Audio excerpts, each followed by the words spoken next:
For an example of a line integral, I would like to consider the following. I'd like to evaluate the line integral over the curve C of x times y to the fourth power ds, where C is the right half of the circle x squared plus y squared is equal to 16.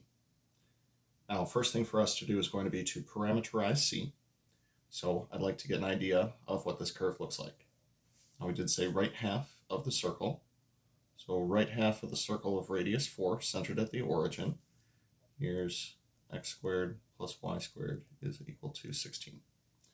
So again, circle, radius is 4, centered at the origin. We want only the right half. Now when it comes to parameterizing a circle, I would recommend doing this in polar coordinates. So for our parameterization, I'm going to say let's let x be equal to r times the cosine of t. Radius in this case, though, for this curve is going to be 4 times the cosine of t. Y is going to be equal to 4 times the sine of t. The bounds on t, to make sure that we're dealing with the right half of the circle, I'm going to assign this as the starting point, and this is the ending point, telling us from unit circle trigonometry that this goes from negative pi over 2 to positive pi over 2. Now, you don't want to label this as 3 pi over 2 because that would imply that we had come from the left side of the xy plane, and that's not the case here. So negative pi over 2 to positive pi over 2.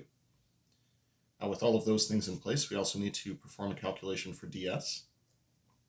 ds is supposed to be equal to the derivative of x with respect to t squared plus the derivative of y with respect to t squared dt. The derivative of x with respect to t is going to be negative 4 times the sine of t, and derivative of y with respect to t will be 4 times the cosine of t. Squaring each of these will give us 16 times the sine squared of t plus 16 times the cosine squared of t dt. Factoring out a 16 will leave us with a Pythagorean identity, which will become 1. Taking the square root of the 16 will give us 4. So ds is going to be substituted as 4 dt. So with all of those things in place, let's go ahead and try this out. The line integral over the curve C of x times y to the fourth ds is going to be equal to, according to what we did, that'll be negative pi over 2 to positive pi over 2. X we set is equal to 4 times the cosine of t, times y is 4 times the sine of t, that'll be raised to the fourth power, times 4 dt, and that came from our quantity ds. Now, in order for us to actually calculate this thing, I think it would be a wise idea for us to do a substitution. Now, you can either substitute u equals the sine of t or u equals 4 times the sine of t. I think u equals 4 times the sine of t will probably work best. That way, du would be equal to 4 times the cosine of t dt. That way, I can group these two with this to become du, and this can become u. The bounds, if I were to plug them in, at negative pi over 2, we would have 4 times the sine of negative pi over 2. That's negative 4. At the upper bound, sine of pi over 2 is 1 times 4. That'll give us positive 4.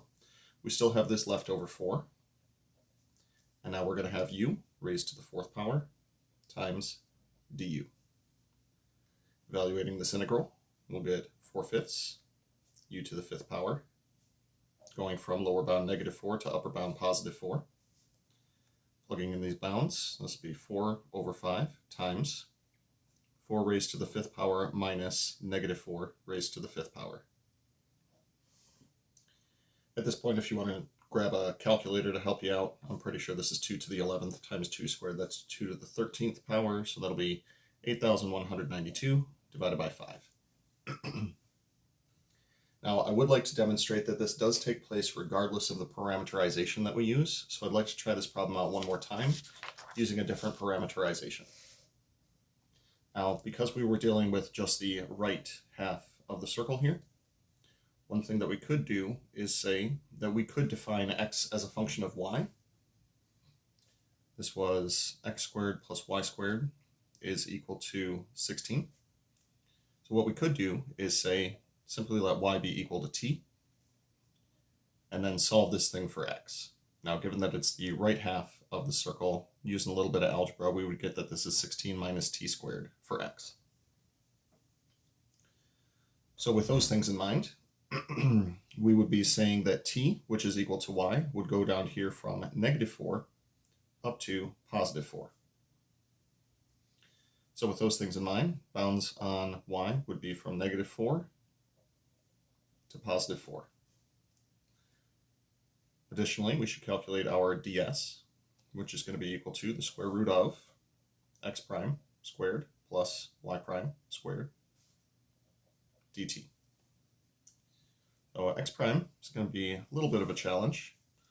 We'll consider this as a 1/2 power. We'll call that 1/2 times 16 minus t squared to the -1/2 power.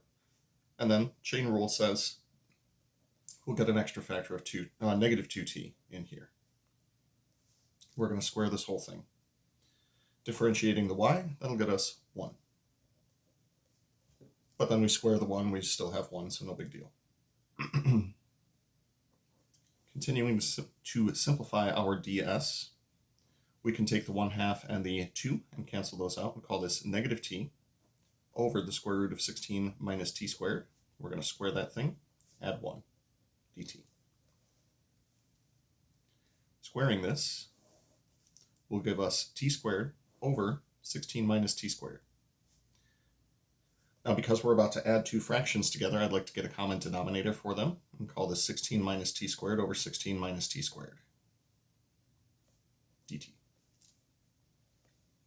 Combining the numerators together, still inside the radical, we have a t squared minus t squared. Those will cancel.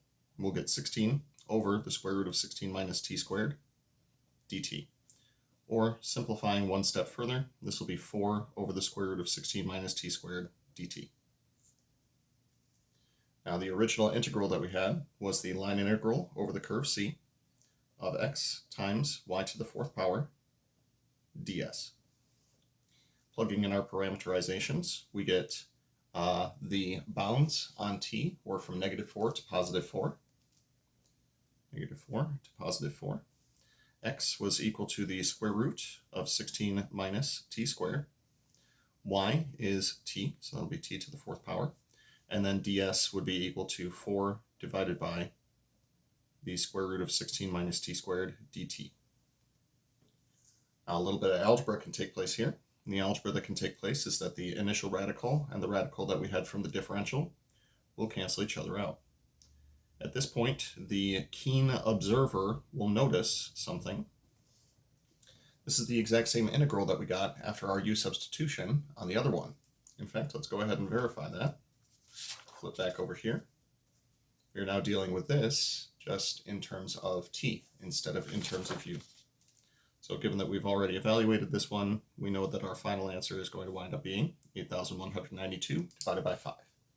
So please know, your ability to parameterize is more important than the parameterization that you decide to use. Once you are able to get a parameterization, you should be set.